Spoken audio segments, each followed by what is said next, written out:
Wonderful. Well, ladies and gentlemen, what a great pleasure to have a Bollywood superstar in the house with us today. Hey, that was absolutely brilliant. Well, ladies and gentlemen, entrepreneurial progress in the last decade has changed the face and brains of India. And women have been at the forefront of a huge part of this progress. Did you know that 15% of India's unicorn startups have at least one woman founder, with a total worth of 40 billion US dollars. Quite an achievement there.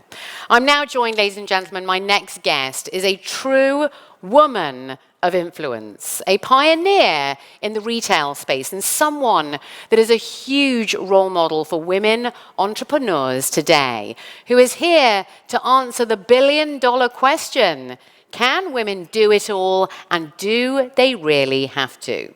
Well, our next guest, as a bit of background, founded the Apparel Group in 1996, a multi-billion-dollar international retailer headquartered here in the UAE. The company has over 80 brands and 2,025 stores in 14 countries with over 20,000 employees. And its founder, who is with us here today, was named, ladies and gentlemen, as the 12th most powerful businesswoman in the Middle East by Forbes. I'm now absolutely delighted. We are privileged to have here with us today our next guest. Please give a very warm welcome to Sima Ved, the founder and chairwoman of Apparel Group UAE. A very warm welcome. Just rearranging the furniture, just a couple of moments there, and we will get started. Sima, how are you? Yes. So wonderful to have you here. We cannot thank you enough for making the time. I know you are a very busy lady, so thank you so much. Not at all. And yes, really wonderful to have you here. And I thought we'd get started about, your journey through creating the Apparel Group. And you come from a family of self-made entrepreneurs. So actually, you've got a little bit of an advantage because you've got entrepreneurship in your blood. All of your family sort of come from this sort of sector. So I wanted, to start off with how you built the Apparel Group and also what inspired you and what sort of support you had. So it's amazing. Or do I need a separate mic? Thank you so much for having me, and thank you to India Global Forum for doing this. So like you rightfully said, right, I have not just a slight advantage, I actually have a massive advantage. And he's in the room today, my father, Lal Ganwani, the reason why I became a retailer, because watching someone so passionately work day in, day out, weekends, didn't care whether it was night or day, just had to get it done. So I think when you come from a family that sort of has that work ethics or even has that ethos in life, you can't go wrong. So that's, of course, my starting point. How I build the Apparel Group, it's so funny. My husband has this thing where he says, there's my reality, his reality, and the reality. So I think in my reality, I, of course, built it with the story, and we talked about it, the gold that I sold in my wedding, and my father turned around the other day and said to me, well, I did give you a store that had a rent of almost 500,000 dirhams, and you didn't have to pay it right away. And I was like, that is so true. That's the reality. That yes, I did sell the gold I got in my wedding, more to cover our operational costs and start off the business, because when he did give me the store, I actually didn't know that it was going to become my source of livelihood. I thought it was just something I was going to do while my husband worked with his family business.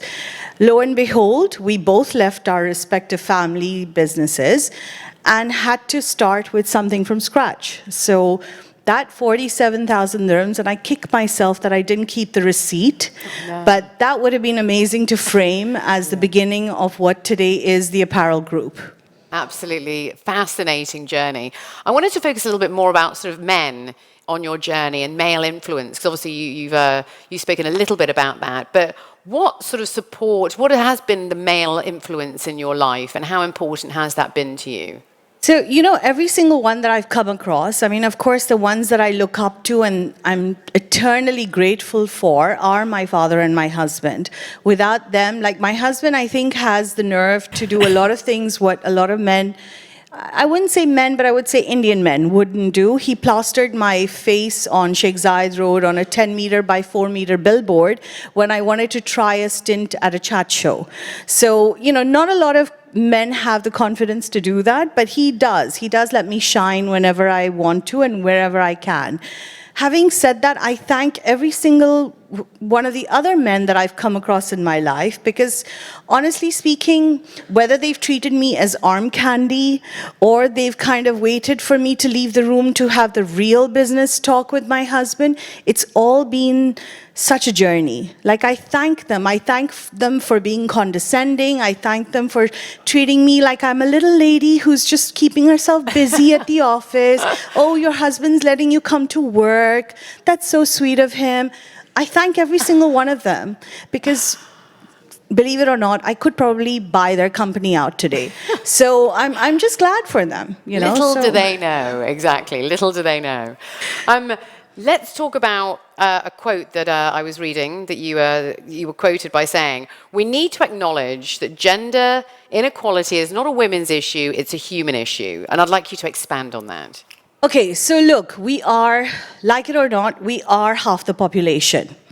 With us having been half the population, it's honestly a waste of your time not to tap into the potential that's out there. Like, we are a talent pool just waiting to be utilized and used to our maximum. And if you're not going to believe me about this, I was just reading up on a few facts, and like there was a McKinsey report that basically said that companies that have more women on their executive leadership positions actually outperform by 21% their counterparts. Not just that, there was another study I read. Yes, I did kind of memorize these for you guys.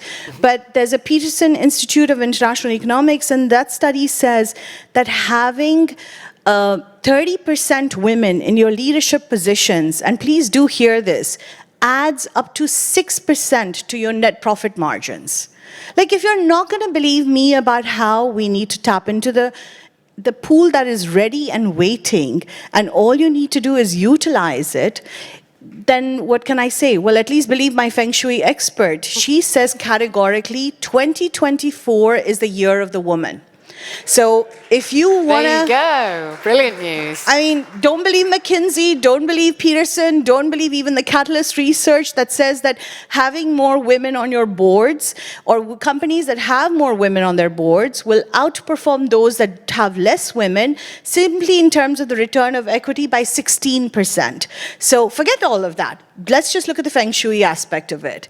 2024 is the year of the woman. So if you want to dominate in whatever industry you are in, either go ahead and promote the women that are a part of your company or hire more women in leadership executive positions.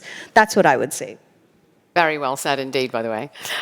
So just going back to your upbringing, you've had quite a different upbringing to some of your family over in India, for example. Tell us about some of the major opportunities and sort of complexities that both of you have had to navigate as a woman in business, and what do you tell us about those main differences and what those are? So, you know, we were having family discussions where I was talking about how I fought to go to university. My father's a very reasonable man. He's in the room. I can't say much more than that. He is a very reasonable man. And he will, like he said to me growing up, anytime you want to do something, just reason with me. If it makes sense, I'll let you do it. So when I said to him, I want to go to university, he's like, why? I said, because I have the same amount of capability that my brother does, and he went to NYU, why can't I? That was enough for him. He said, fine, go to university. When I wanted to work, well, when I was at university, he said to me, I'll give you a week and you need to come back if you want a job. And I ran back and I had a job. So he's always kept me motivated, always. And in contrast, I was having a discussion with some girls in our family, and sadly, they weren't allowed to go to university outside of India. Then they weren't given the opportunity to work at all. They were told, no, this is a very traditional, male-dominated industry. And I understand their father's point of view for not letting them work work in that scenario. But I think here's where I think it could have been done differently, and I wish more men out there, or fathers or brothers, would think about this, that if you run a male-dominated traditional business and you can't incorporate the females in your house in those businesses, I mean, by all means, get them to start something of their own, or encourage them to go ahead and pursue further studies or do something else with it. So I just think that's a bit of a, I mean, it's a catch-22. So you really need to push as well. Like, the girls need to have the guts to push as well.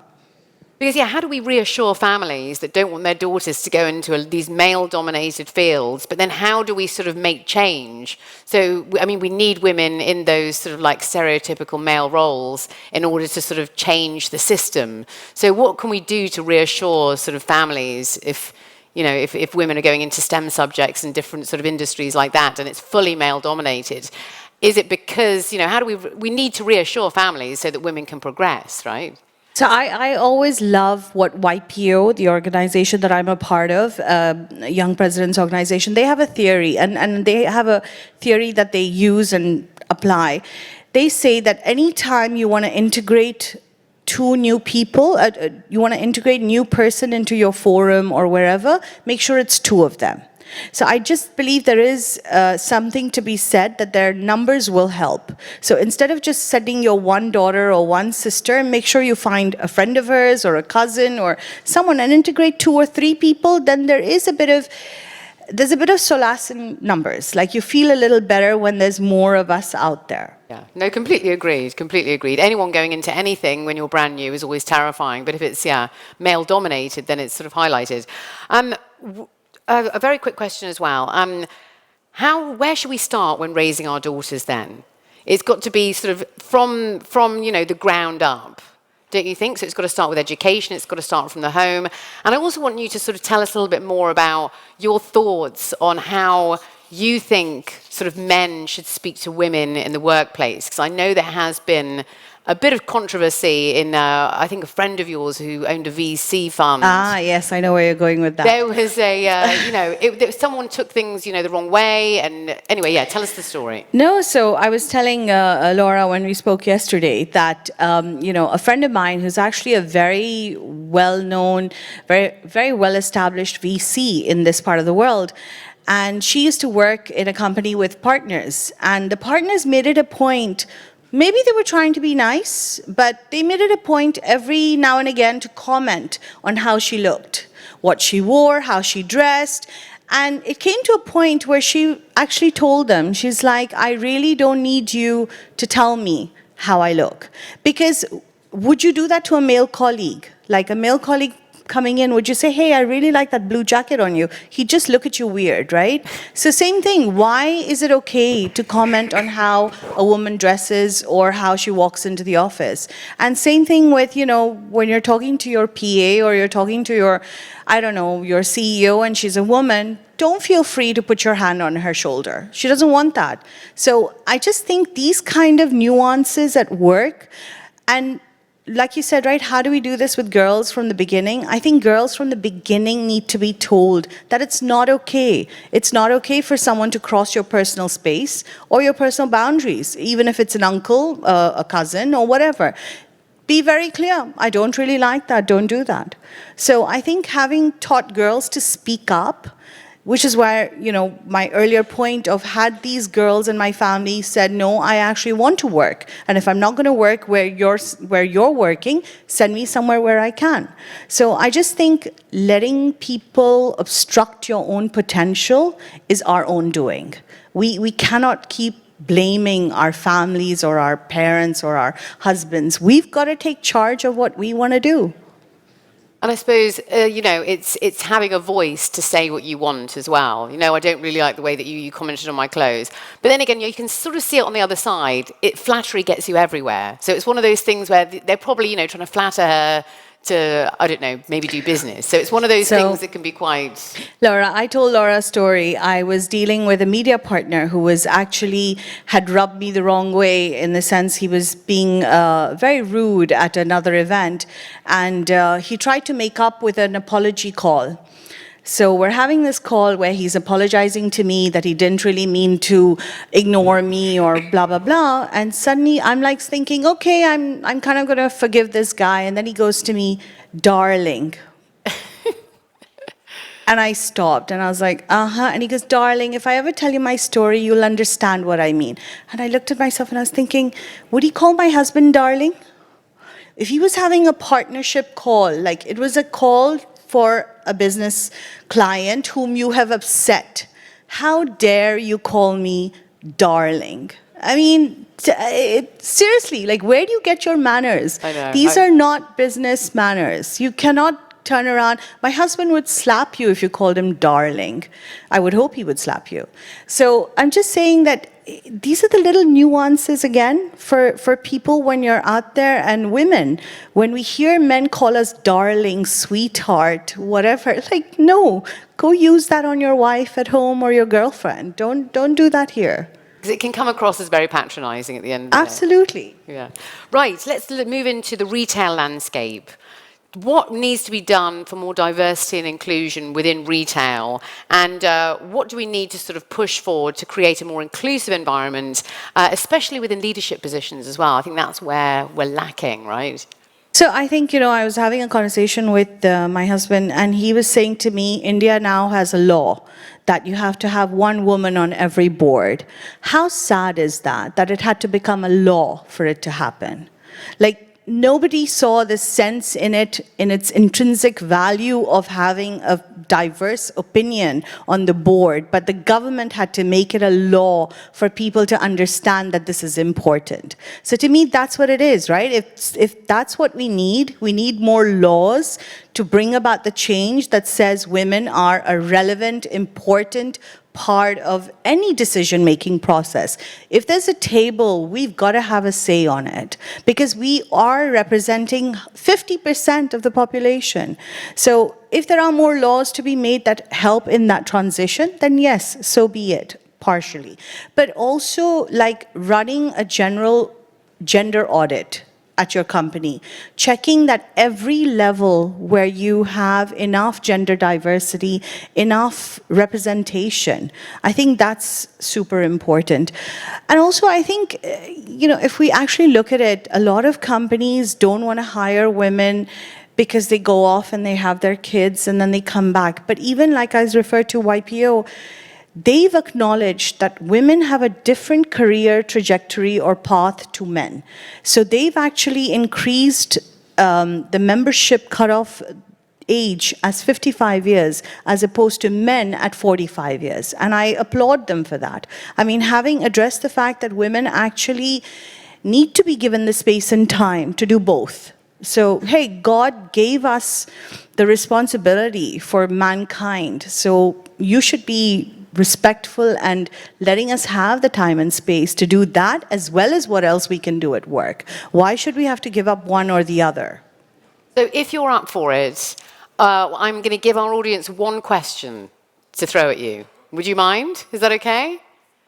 Right, we have we've only got time for one question. So one lucky person in the room right now gets to ask one question. This is your one opportunity. I'm hoping we've got some microphones around.